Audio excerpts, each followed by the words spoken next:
وإذ قتلتم نفسا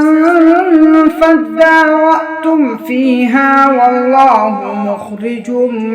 ما كنتم تكتمون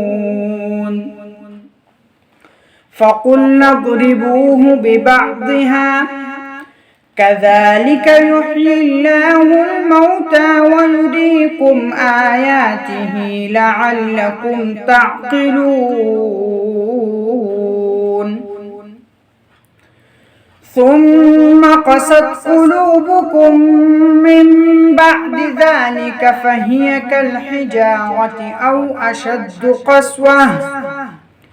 وإن من الحجارة لما يتفجر منه الأنهار وإن منها لما يشقق فيخرج منه الماء وإن منها لما يهبط من خشية الله وما الله بغافل عما تعملون أفتطمعون أن يؤمنوا لكم وقد كان فريق منهم يسمعون كلام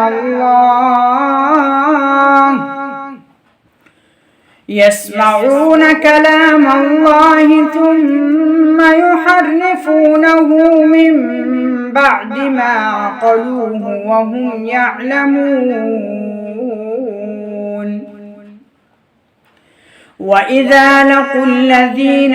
آمنوا قالوا آمنا وإذا خلا بعضهم إلى بعض قالوا أتحدثونهم بما فتح الله عليكم ليحاجوكم به عند ربكم أفلا تعقلون أولا يعلمون أن الله يعلم ما يسرون وما يعلنون ومنهم أميون لا يعلمون الكتاب إلا أماني وإن هم إلا يظنون فويل للذين يكتبون الكتاب بأيديهم ثم يقولون هذا من عند الله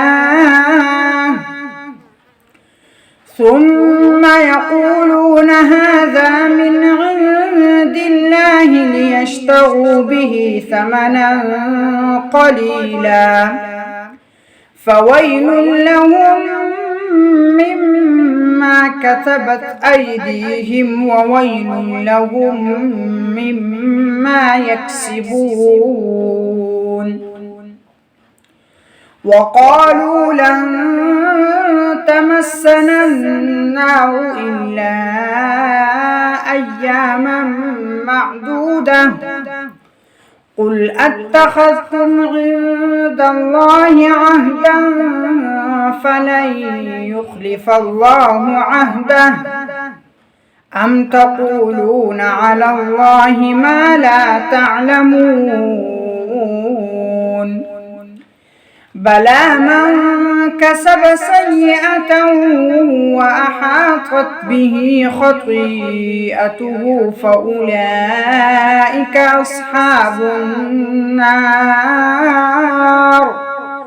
هم فيها خالدون والذين آمنوا وعملوا الصالحات أولئك أصحاب الجنة هم فيها خالدون